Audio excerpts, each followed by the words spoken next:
Welcome है everybody.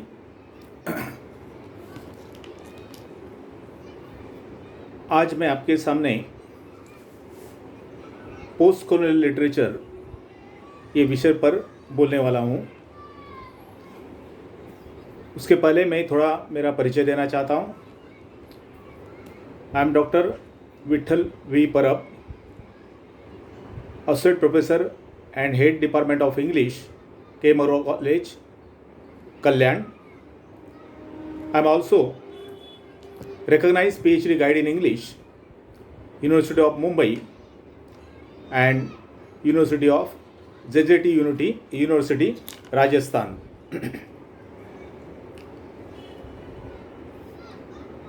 आज हम लोग पोस्ट कॉलोनियल लिटरेचर पे मैं बोलने जा रहा हूँ। हम लोग आज़ादी का अमृत महोत्सव सेलिब्रेट कर रहे हैं सब जगह, और इस समय ही ये पोस्ट कॉलोनियल लिटरेचर पे बोलना सही रहेगा। मैं आपको पहले कॉलोनियलिज्म इस विषय पर बोलने वाला हूँ। कॉलोनियलिज्म ये जो पीरियड है, तो इंडिपेंडेंस के पहले का जो पीरियड है,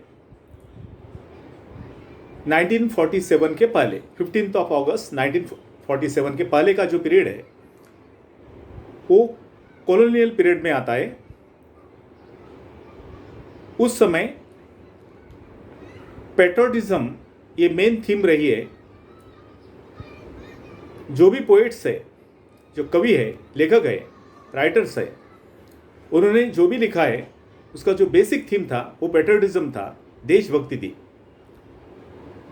देशभक्ति ये मेन थीम रही। सब लोग अलग अलग धर्म के, रिलीजन के, भाषा के लोग एकजुट होकर ब्रिटिश लोगों का सामना कर रहे थे आज़ादी के लिए। उस समय जो भी लिटरेचर या साहित्य जो लिखा गया उसमें ये पेट्रोटिज्म ये मेन थीम रही है। और अगर कॉलोनियलिज्म हम लोग जब पढ़ते हैं, उसी समय पोस्ट कॉलोनियलिज्म की बात भी करना जरूरी है। मैंने अभी बताया कि आपको पोस्ट कॉलोनियलिज्म ये जो पीरियड है वो 15 अगस्त 1947 के पहले का पीरियड है, जहां हम लोगों के देश में 150 साल अंग्रेजों का रूल रहा, ब्रिटिश लोगों का रूल रहा। आज़ादी के बाद जो पीरियड आता है वो पोस्ट कॉलोनियल लिटरेचर में आता है। नाउ आज़ादी के बाद, मतलब 1947 के बाद, पहले हम लोगों के इशू अलग थे, प्रॉब्लम्स अलग थे, और आज़ादी के बाद इशू अलग रहे। अभी उस समय जो भी लिखा गया वो एक साथ ब्रिटिश लोगों के अगेंस्ट या रेवोल्यूशन लाने के लिए, क्रांति लाने के लिए लिखा गया। उसी समय आपको एक रेफरेंस देना चाहता हूं। रविन्द्रनाथ टैगोर एक बड़े लेखक हो चुके हैं इंग्लिश लिटरेचर में, इंडो इंग्लिश लिटरेचर में। उन्होंने जो गीतांजलि नॉवेल लिखी, उपन्यास लिखी, उसका ट्रांसलेशन इंग्लिश में किया गया, और जो ट्रांसलेटेड वर्जन था उसको 1912 में नोबेल अवार्ड मिला। ये बहुत बड़ी उपलब्धि रही देश के लिए। इस समय जो भी राइटर्स थे, जो अरबिंदो है और ऐसे राइटर्स रहे, उन्होंने, या और कई जो लेखक रहे, उन्होंने पेट्रियटिज्म के बारे में लिखा है और देश में यूनिटी लाने के लिए और ब्रिटिशों के साथ संघर्ष करने के लिए प्रोत्साहित किया गया था। अभी जो पोस्ट कॉलोनियलिज्म के बारे में हम सोचते हैं, तब वो 1947 के बाद का जो पीरियड है, हम लोगों को आज़ादी तो मिल गई, लेकिन आज़ादी के बाद कई इश्यूज रेज होना शुरू हो गए।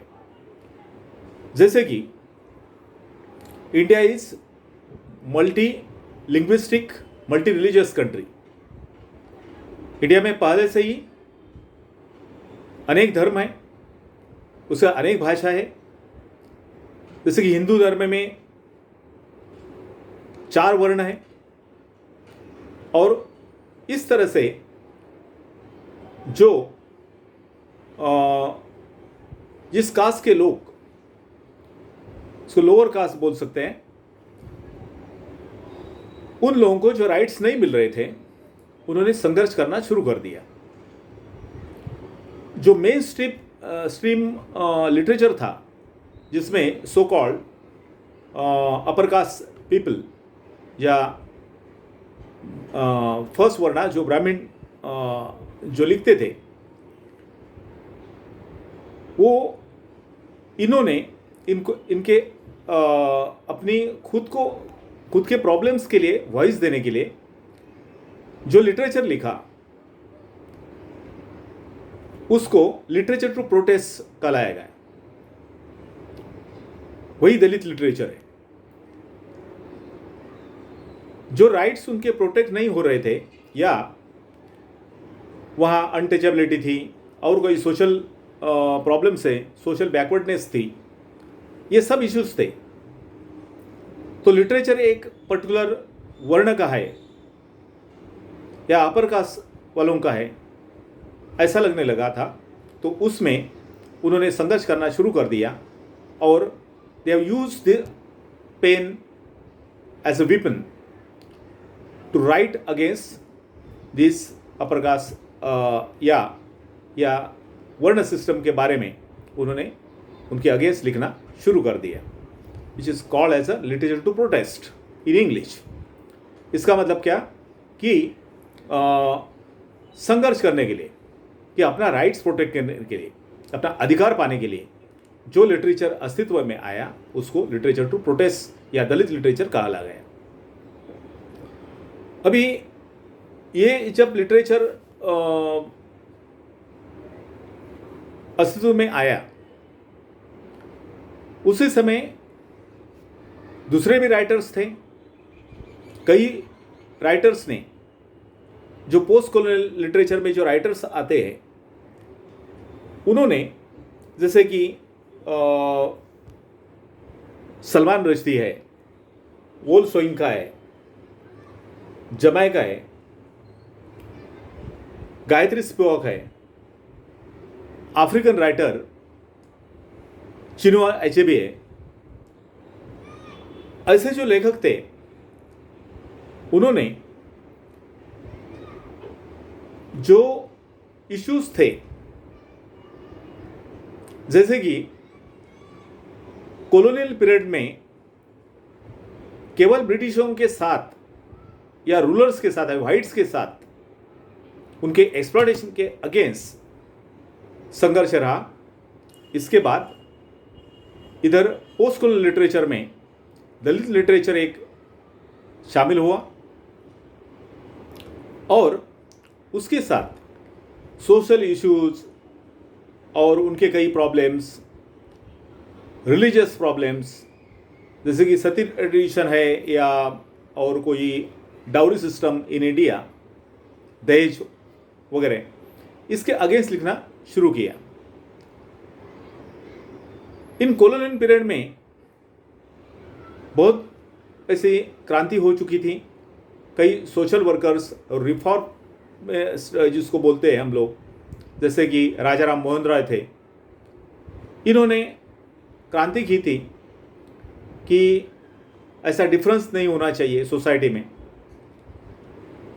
और पोस्ट कॉलोनियल लिटरेचर में यहाँ भी कई ऐसे राइटर्स हैं जैसे गायत्री स्पिवाक है, ओके, अनीता देसाई है, और ऐसे कई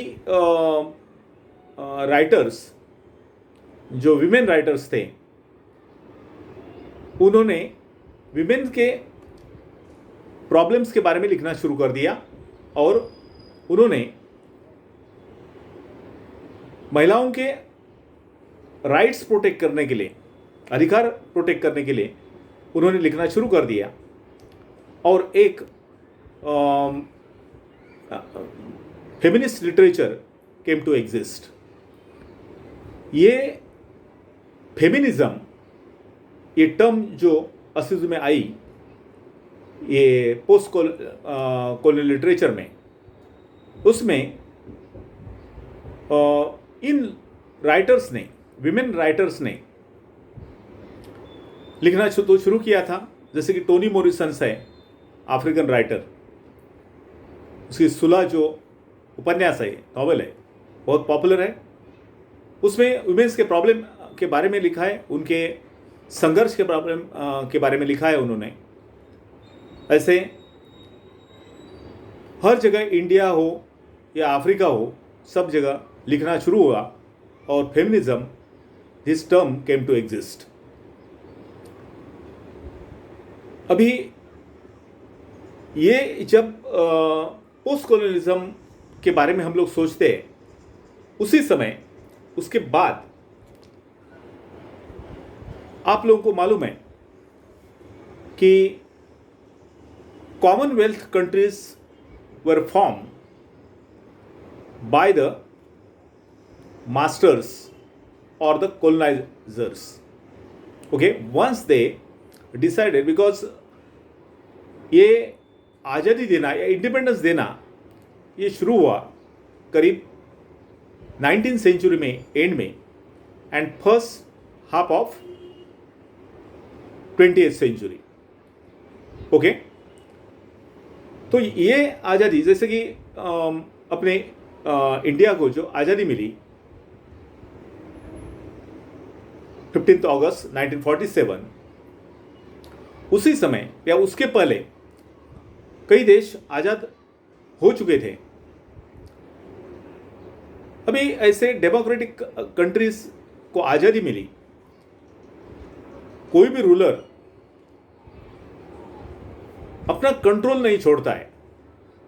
उन्होंने मजबूरी में देश को तो छोड़ा, या कई देश को छोड़ना पड़ा उनको मजबूरी में, लेकिन ये वाइट रूलर्स ने बाद में ऐसी एक पॉलिसी चलाई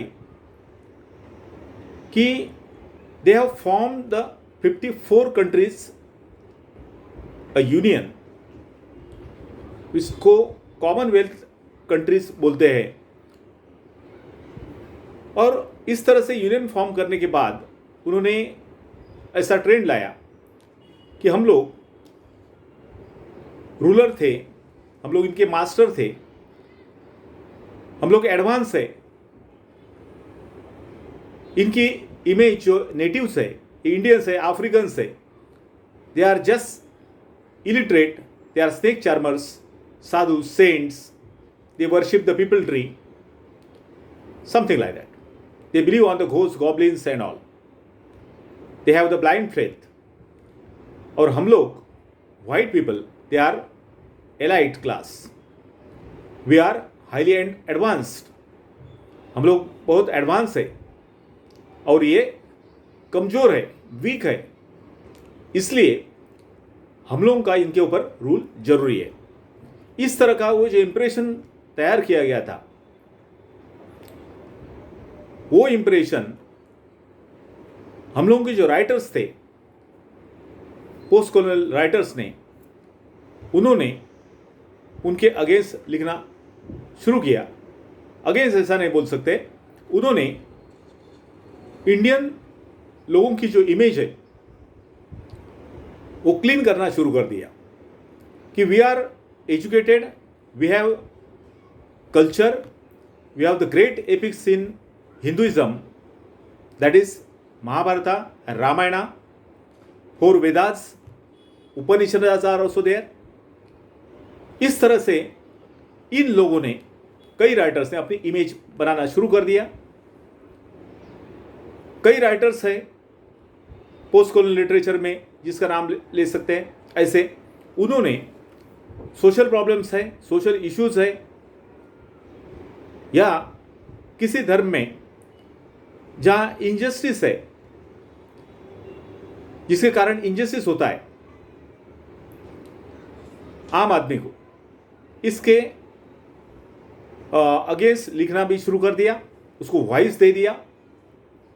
इस तरह से ये पोस्ट कॉलोनियल लिटरेचर ने बहुत रेवोल्यूशन लाई।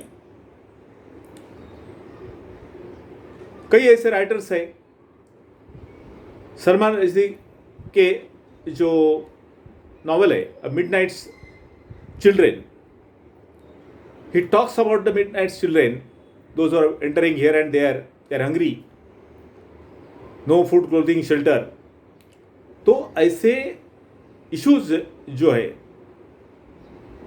उसको वॉइस दे दिया गया और सामने लाया गया। ये सच्चाई है। केवल हिंदुस्तान के जो रूलर्स है, एग्जिस्टिंग रूलर्स, ब्रिटिश तो छोड़ के चले गए, लेकिन आज इनके हाथ में जो कमांड थी, तो उन्होंने ऐसे इश्यूज की तरफ ध्यान नहीं दिया। उसकी वजह से ऐसे सोशल इश्यूज रहे, पॉवर्टी भी वैसे रही। कई हद तक उन्होंने कोशिश की और ऐसे कई जो प्रॉब्लम्स है वो इसमें उन्होंने वॉइस दे दिया। जैसे कि फेमिनिज्म में जो विमेन राइटर्स है, उन्होंने विमेन्स की जो इश्यूज है उसको वॉइस दे दिया, एक प्लेटफॉर्म दे दिया। विमेन आके वो कुछ लिखे, उनको सपोर्ट कर दिया, क्योंकि ये मेल डोमिनेटेड सोसाइटी थी और हर जगह मेल डोमिनेटेड लिटरेचर, इस तरह का एक ट्रेंड रहा। ये ट्रेंड तोड़ा गया, फेमिनिज्म आया, लिटरेचर टू प्रोटेस्ट और दलित लिटरेचर आ गया। एक तरह से सोशल इश्यूज सॉल्व करना शुरू किया कई राइटर्स ने। हम लोगों के जो राइटर्स है,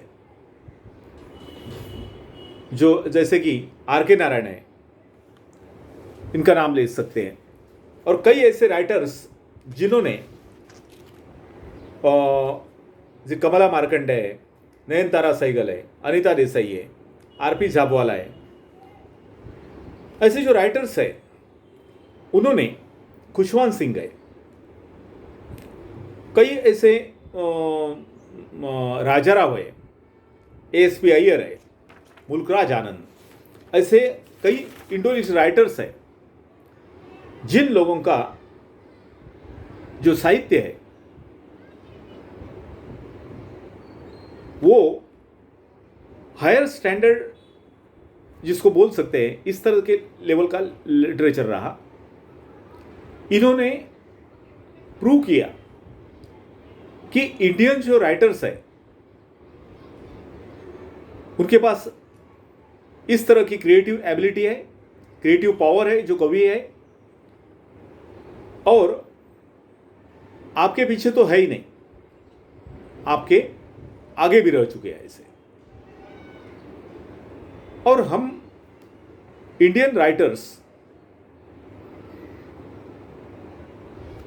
हम लोग अनेक भाषा जानते हैं, हम लोगों के पास अनेक रिलीजन है, बिकॉज मल्टी रिलीजियस कंट्री और मल्टी लिंग्विस्टिक कंट्री, और कई भाषाएं। एक आम आदमी लिया तो बायोलिंगुअल तो है ही, वो ट्राइलिंगुअल हो सकता है, वो 4-5 भाषा भी जानता है, 6 भाषा भी जानता है, और इस तरह से उसका नॉलेज भी वास्ट है। क्योंकि जब एक सिविल दूसरी भाषा जानता है, तब वो उसका जो लोकल कल्चर है वो भी अडॉप्ट करता है। इस तरह से हम लोग multi cultural, multi linguistic and multi religious country है हम लोगों की। तो इसलिए हम लोगों का लिटरेचर भी यूनिक है। इतने डाइवर्सिटी में हम लोग यूनाइटेड हैं। हम लोगों का कल्चर बाकी देशों से अलग है और हम लोगों को कई सालों की विरासत है, ट्रेडिशन है।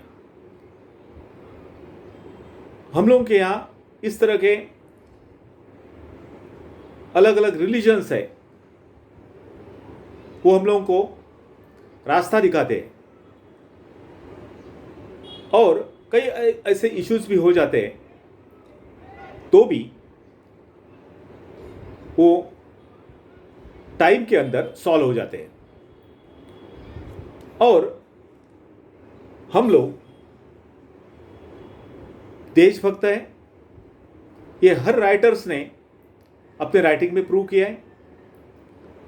मैंने अभी बताया कि ये कॉमनवेल्थ लिटरेचर की जो third point I am going to discuss, that is the commonwealth literature. So just I told you that this is union of the 54 countries. 54 countries का ये यूनियन रहा। इस 54 कंट्रीज में ज़्यादातर वो सब जो देश है जिसको लेट 19th सेंचुरी और early first half of 20th century में जिनको आज़ाद किया गया मजबूरी में, जब ये रूलर्स को भागना पड़ा देश छोड़कर, उस समय उन्होंने उसको कंट्रोल रखने के लिए ये एक रास्ता अपनाया। उन्होंने दिखाया कि हम लोग आपको हेल्प करना चाहते हैं। पहले आप लोग इतना लिटरेट नहीं थे, इसलिए हम लोग ने उधर रूल किया। अगर आपके हाथ में कमांड दी तो भी हम लोग आपको गाइड कर सकते हैं, किस तरह से एडमिनिस्ट्रेशन, प्रशासन कर सकते हैं, इसके बारे में जानकारी दे सकते हैं। और जब आपको ज़रूरत रहेगी, जैसे फेमिन रहता है, फ्लड आ जाता है, तो उस समय ऐसे हेल्प देना शुरू कर दिया। ऐसा बहुत बार हो गया और ये कॉमनवेल्थ नेशन ने वैसा कार्य भी किया। तो ये कॉलोनी के जितने भी लोग हैं, अफ्रीकन हो, इंडियन हो या दूसरे कई देश जो हैं, वो अपने मास्टर को भूल नहीं पाए, क्योंकि उनका तो एडमिनिस्ट्रेशन, जैसे कि इंडिया में इंडियन रेल, पोस्ट ऑफिस, ये सब कुछ ब्रिटिशों ने लाया था। और आगे जब देश आज़ाद हुआ तो वो सिस्टम फॉलो की गई, वही सिस्टम में आगे काम चलता गया और अभी भी चल रहा है। तो इस तरह का एक मैं इधर बोलना चाहता हूं कि इसको न्यू कॉलोनाइजेशन जिसको बोल सकते हैं, कि ब्रिटिश लोग तो छोड़ के चले गए, पोर्तुगीज, स्पेनिश, फ्रेंच, जर्मन, ये कौन थे? ये तो रूलर्स थे, ये वाइट थे। इन्होंने ऐसे एशियन कंट्रीज में जितने भी देश है उधर, और मैं इधर बोलना चाहता हूं कि करीब 80% पूरा वर्ल्ड ये रूलर्स ने कैप्चर किया था। 80% वर्ल्ड कैप्चर किया था, वहाँ इनका रूल चल रहा था जैसे इंडिया में चल रहा था वैसे। और इस तरह से उनके कॉलोनीज सब जगह फैल चुके थे। जब नेटिव्स को एजुकेशन मिला, क्योंकि इन लोगों ने अपने एडमिनिस्ट्रेशन के लिए इंग्लिश एजुकेशन शुरू कर दिया, जैसे कि इंडिया में लॉर्ड मैकॉले ने इंग्लिश इंट्रोड्यूस कर दिया। पहले मिशनरी स्कूल्स ओपन हो गए। कलकत्ता में British east India company establish हुई। वहाँ जो स्कूल्स ओपन कर दिए, वहाँ मिशनरीज का रोल अलग रहा। उन्होंने हिंदूज को क्रिश्चियनिटी में कन्वर्ट करना शुरू कर दिया। तो उसी समय रेवोल्यूशनरिस्ट राजा राम मोहन रॉय ने वहाँ क्रांति लाई। वो रिफॉर्मिस्ट थे। उन्होंने बताया कि आप लोग हम लोगों के जो स्कूल के बच्चे हैं उनको इंग्लिश एजुकेशन दे सकते हैं और देना भी जरूरी है, लेकिन धर्म के साथ खिलवाड़ नहीं करना चाहिए। आप हिंदू लोगों को क्रिश्चियनिटी में कन्वर्ट नहीं करना चाहिए। और इसलिए उन्होंने उनके अगेंस्ट बोलना शुरू किया, लिखना शुरू कर दिया। तो इस तरह से ये कॉलोनियल पीरियड में ही ये सब कुछ शुरू हो चुका था। लेकिन एक भी बात हम लोग जब डिस्कशन करते हैं कि colonialism and post colonialism and everything, तो उस समय हम लोग को भूलना नहीं चाहिए कि कॉलोनाइजर्स ने या रूलर्स ने, ब्रिटिश लोगों ने जो अच्छा किया उसको अप्रिशिएट करना चाहिए। ओके, तो ये भी चीज़ ज़रूरी है। एडमिनिस्ट्रेशन के बारे में बोलेंगे तो कई चीज़ें थी। वो एडमिनिस्ट्रेटर गुड एडमिनिस्ट्रेटर्स थे भी। तो इन पोस्ट कॉलोनियलिज्म में जब एडमिनिस्ट्रेशन करने की बात आई तो सब जगह आर्मी हो या एडमिनिस्ट्रेशन हो, क्योंकि फेडरल गवर्नमेंट है हिंदुस्तान में, अपने यहाँ डेमोक्रेसी है, the largest democracy in the world. तो उस समय ये डेमोक्रेसी प्रॉपर चलाने के लिए एडमिनिस्ट्रेशन की भी ज़रूरत थी। कई लोग 1947 की आज़ादी के पहले भी वहाँ पढ़ चुके थे। महात्मा गांधी भी वहाँ पढ़ चुके थे, और आज़ादी के बाद भी कई लोग पढ़ने के लिए Oxford university, Cambridge university, London में जाते थे। और पहले तो आज़ादी के पहले तो ज़्यादातर सब लोग वहाँ ही पढ़े लिखे हुए थे। नेताजी सुभाष चंद्र बोस जैसे लीडर्स की आप बात करें तो वो सिविल सर्विस एग्ज़ाम पास हो चुके थे, इंडियन सिविल सर्विस। और ऐसे एडमिनिस्ट्रेशन सीखना भी ज़रूरत था। और ये कई जो एसेट्स थे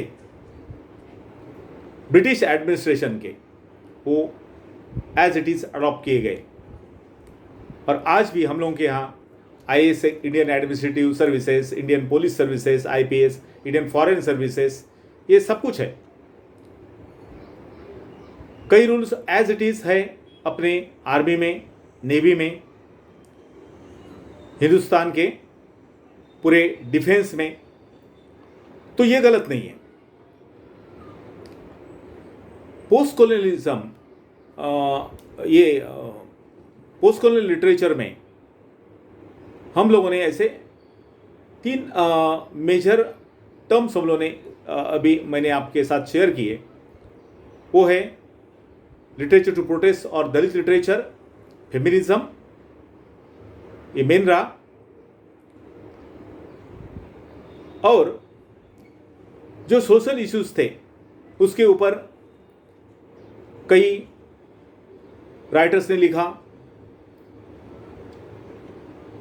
और उसके बाद कॉमनवेल्थ लिटरेचर ने सब देशों को हेल्प करने के लिए फाइनेंशियल हेल्प, इस तरह से वो कॉमनवेल्थ कंट्रीज़ का यूनियन फॉर्म होगा। अभी ये कॉमनवेल्थ कंट्रीज़ में जो रूलर्स थे, जो वाइट्स थे, उन्होंने ऑलरेडी लिख चुके थे या लिखते थे, लेकिन उनका जो राइटिंग था, वो जो लिखते थे, वो कॉलोनीज के नेटिव्स थे या लोग थे, उनके अगेंस्ट जैसा लिख रहे थे, उनकी इमेज खराब किए थे उन्होंने। जैसे कि इंडियन लोगों का इंप्रेशन इस तरह से उन्होंने किया था, they are the snake charmers, saint, sadhus, illiterate, orthodox etcetera ऐसा। तो ये इमेज क्लीन करने के लिए हिंदुस्तान के राइटर्स ने बहुत कोशिश की, और आज भी हम लोग देखेंगे तो इंडियन राइटर्स ने वो प्रूव किया कि हम लोगों के पास इतना मेरिट है, we have this mettle, and they prove that one. और प्रूव किया कि हम लोग इंटेलेक्चुअल हैं, इसलिए तो आज भी हम लोग देखते हैं कि अमेरिका में कितने इंडियंस इंजीनियर्स है, डॉक्टर्स है। तो हम लोगों के पास टैलेंट है, मेरिट है, इसलिए तो हम लोग वहां आए। और ये लिटरेचर में, ये पोस्ट कॉलोनियल लिटरेचर था, लिटरेचर में जैसे कि इंडियन लोगों ने अपनी इमेज क्लीन करने की कोशिश की राइटर्स ने, वैसे अफ्रीका में भी हुआ। चिनुआ एचेबी, इन्होंने भी इसके बारे में लिखा है। अफ्रीका में जो भी इंजस्टिस हुआ कॉलोनियल पीरियड में, उसी को थीम लेकर लिखते गए। आप लोगों को मालूम है कि अरेबियन कंट्रीज है, यहाँ Arabian countries, this Arabian people are they are illustrated as, they are picturized as the terrorist, orthodox, cruel, like that. तो इस तरह का वो इंप्रेशन था। तो ये इमेज जो थी, वो हर प्रोविंस के जो राइटर्स थे या देश के राइटर्स थे, उन्होंने उसको इमेज क्लीन करने की कोशिश कर दी। ये क्या बोलते हैं उसको, परिवर्तन होता गया इसमें, लिटरेचर में। उसके बाद मैं आप लोगों के साथ एक और टर्म शेयर करना चाहता हूं, दैट इज ओरिएंटलिज्म। ओरिएंटलिज्म ये बुक जो लिखा है वो एडवर्ड सैद ने लिखा है पोस्ट कॉलोनियल लिटरेचर में। तो ब्रिटिश लोगों ने Orient in the sense an Orientalist. The natives, they are illiterate, they required, they need the orientation. उनको ट्रेनिंग की जरूरत है, इसलिए हम लोगों ने रूल किया, ऐसा उन्होंने दिखाया था उसमें। एडवर्ड सैद, इन्होंने वो सब इमेज क्लीन करने की कोशिश की। उन्होंने कहा कि इस तरह की जो इमेज की थी कि नेटिव्स जैसे अफ्रीकन है, they are black, illiterate, orthodox, okay etcetera. तो ये सब एक एशियन कंट्री से के हैं या अफ्रीकन कंट्रीज है। तो मेन स्ट्रीम में हम लोग देखेंगे तो इंडियन और अफ्रीकन, ये मेन हम लोगों को कंसिडर करना चाहिए इसमें। तो इधर एडवर्ड सैद ने इसके बारे में लिखा है ओरिएंटलिज्म ये बुक में कि he said that these people, they consider the natives of this either Indians or Africans, they are Orient and they require training. We are Orientalist, हम लोग एडवांस है, और ये इलिटरेट है। इस तरह का उन्होंने जो इमेज है उनकी वो क्लीन करने की कोशिश की। उसमें हम लोग जब अभी मैंने बताया कि न्यू कॉलोनिज्म या न्यू कॉलोनाइजेशन ये कैसे आया, आज भी हुए। आज हम लोग अमृत महोत्सव बना रहे हैं देश का, हिंदुस्तान का। 75 ईयर्स कंप्लीट हो चुके हैं आज़ादी को, लेकिन न्यू कॉलोनाइजेशन गया नहीं है, न्यू कॉलोनाइजेशन है आज भी। ब्रिटिश छोड़ के चले गए, पोर्तुगीज छोड़ के चले गए, फ्रेंच छोड़ के चले गए, जर्मन छोड़ के चले गए, फिर भी न्यू कॉलोनाइजेशन का मतलब क्या होता है कि आज भी वो टेंडेंसी रही है कि जो अथॉरिटी पाता है वो इस तरह से रूल चलाता है कि किसी भी हालत में मेरे हाथ में कमांडो और मैं दूसरे लोगों के ऊपर रूल करूं। आज वही हो रहा है, आज भी आजाद हिंदुस्तान में वही हो रहा है। एजुकेशन हो या ना हो, लेकिन ये न्यू कॉलोनाइजेशन आज भी है। तो इस तरह से कई, अगर ब्रिटिश गए तो टोटल इनजस्टिस गया, अन्याय दूर हुआ, ऐसा नहीं हुआ। क्योंकि यहाँ के जो रूलर्स है जिनको हम लोग डेमोक्रेसी में चुन के लेते हैं, वो इलेक्टेड मेंबर्स भी अपने पावर से, पावर और मनी यूज करके चुन के आते हैं। और इस तरह से जैसे कि उनको रूल मिल गया या चेयर मिल गई, अथॉरिटी मिल गई, तो टेंडेंसी वही रहती है। एक तो ब्रेक एंड रूल, जैसे कि ब्रिटिश लोगों ने चलाया, मुहिम चलाई हिंदुस्तान में, वो टेक्निक अपनाया कि ब्रेक एंड रूल या डिवाइड एंड रूल, लोगों को डिवाइड करो, रिलीजन में डिवाइड करो, लैंग्वेज में डिवाइड करो, कास्ट में डिवाइड करो और रूल करो। वो आज भी चल रहा है। आजादी का अमृत महोत्सव बना रहे, उसको बावजूद भी उतर है। तो ये क्या है? ये एक न्यू कॉलोनाइजेशन है। रूलर्स, मास्टर्स व्हाइट छोड़ के चले गए 1947 में, 15 अगस्त 1947 तक थे, वो छोड़ के चले गए। लेकिन ये न्यू कॉलोनाइजेशन का मतलब क्या हुआ कि आज भी उनके साथ तो कनेक्शन है ही, क्योंकि वो जो टेंडेंसी है, वो जो टेक्निक है, वो अपनाया जाता है और अपना रूल चलाने के लिए वही पॉलिसी इंप्लीमेंट की जा रही है। तो यही न्यू कॉलोनाइजेशन है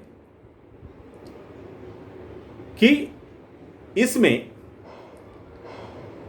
आज डेमोक्रेसी है, उसके बावजूद भी कई जगह यहाँ हर चीज़ के लिए हम लोगों को कोर्ट में जाना पड़ता है जस्टिस के लिए। ये अनफॉर्चुनेटली हो रहा है। अगर सिस्टम के साथ जो रूल बनाए हैं उसके अनुसार अगर एडमिनिस्ट्रेशन होता या हर आदमी अगर नॉन करप्ट है, तो ये होने की संभावना बहुत कम रहती थी। इतना कुछ हुआ है, फिर भी करप्शन है और उसके साथ आज भी टोटल इक्वालिटी नहीं है। ये इम्पैक्ट है, टोटल कोलोनाइजर्स का इम्पैक्ट है, वो आज भी है, 75 ईयर्स के बाद भी है। तो ये चीज़ जो है, लेकिन रूलर्स हम लोगों के चेंज हो गए, हम लोगों के ही रूलर्स है, लेकिन वो टेक्निक ब्रिटिश लोगों का फॉलो कर रहे हैं। ऐसा कि डिवाइड एंड रूल, एक रूल नहीं है। अनेक ऐसे प्रॉब्लम्स आप लोगों को दिखाई देंगे, इसमें आप लोगों को पता चलेगा कि एजुकेशन हो या किधर हो, एडमिशन्स हो, मेडिकल साइंस में एडमिशन हो या स्कूल कॉलेज में एडमिशन हो, तो सब जगह आप लोगों को आपका नाम और उसके साथ आपका रिलीजन, कास्ट, सब कास्ट, लैंग्वेज, अगर वो माइनॉरिटी में आता है कि नहीं, रिजर्वेशन में आता है कि नहीं, सब कुछ है। तो ये सब लिखना पड़ता है। 75 साल के बाद भी जो गरीब है, जो बिलो पॉवर्टी लाइन है, वो कोई भी हो, उसको मिलना चाहिए अधिकार। वो ऐसा नहीं है। तो ऐसे कई जो इश्यूज है वो हम लोगों को पोस्ट कॉलोनिज्म में दिखाई देते हैं, या पोस्ट इंडिपेंडेंस जो पीरियड है उसमें दिखाई देते हैं, और आज भी वो न्यू कॉलोनिज्म दिखाई देता है। और इस तरह से हम लोगों को कई सिस्टम में बदलाव या रिफॉर्मेशन की आज ज़रूरत है। उसके बाद मैं ब्रीफ में बताना चाहता हूँ कि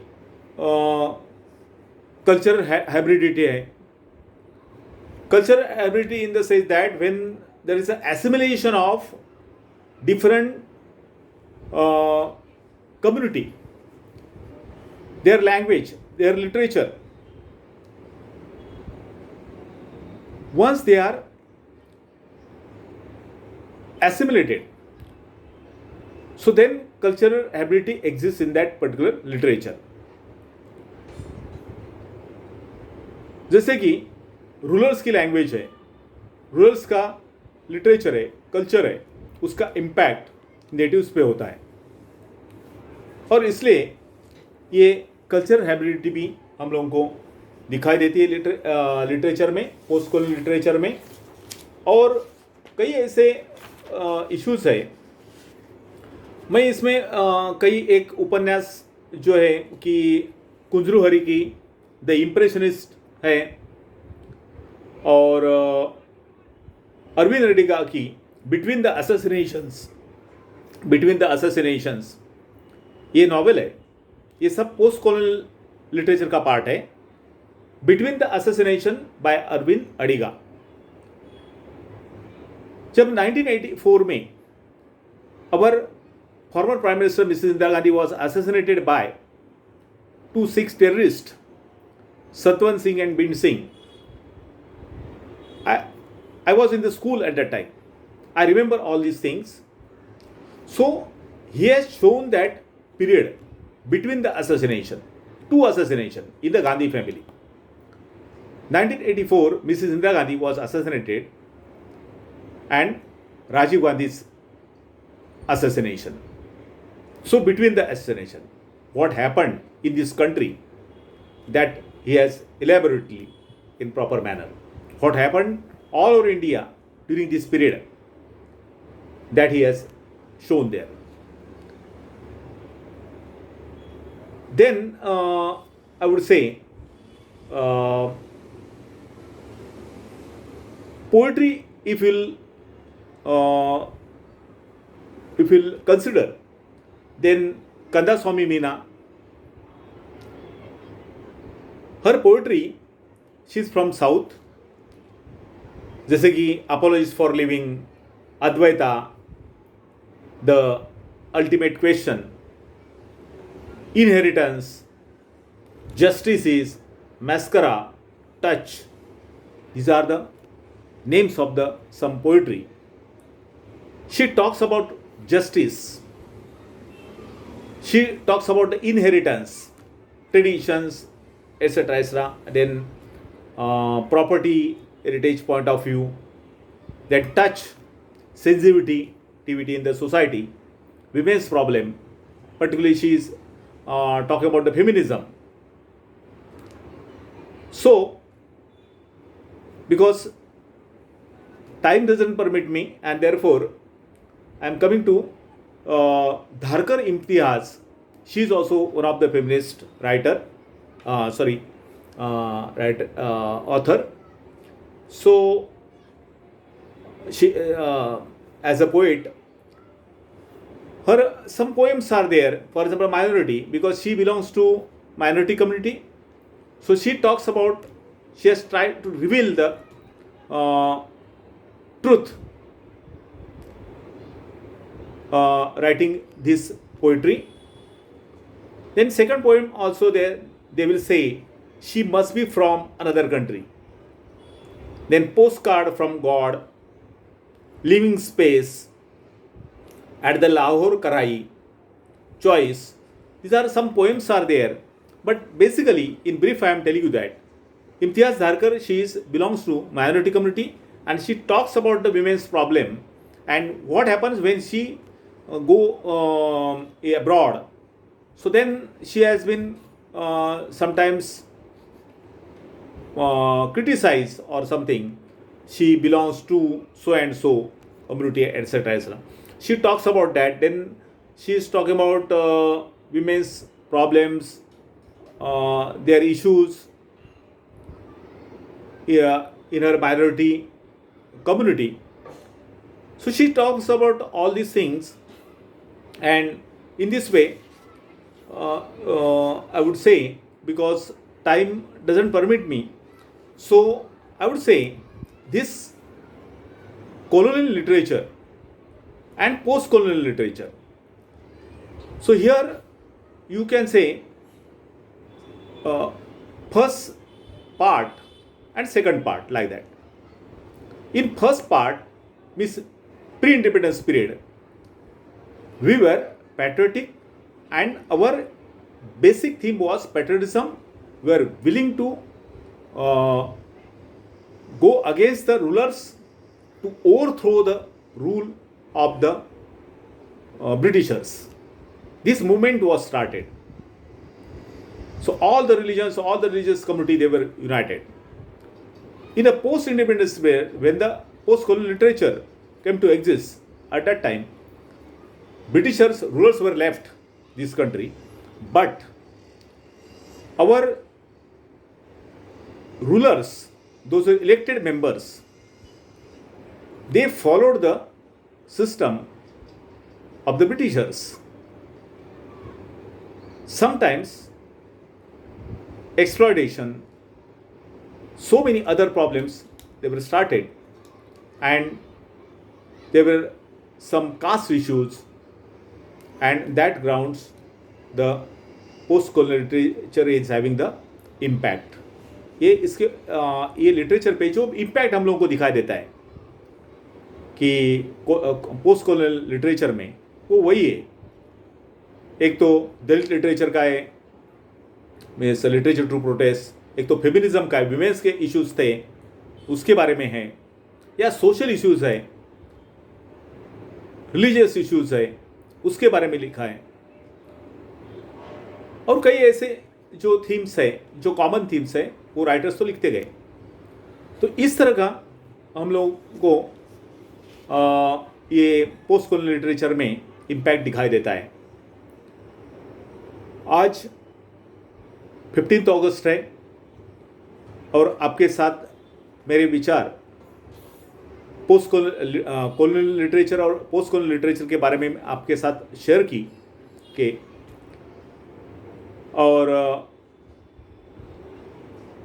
मैं इंग्लिश का प्रोफेसर हूँ, तो थोड़ा उसमें हिंदी में डिफ़िकल्टी तो आई होगी, लेकिन आप समझ सकते हैं.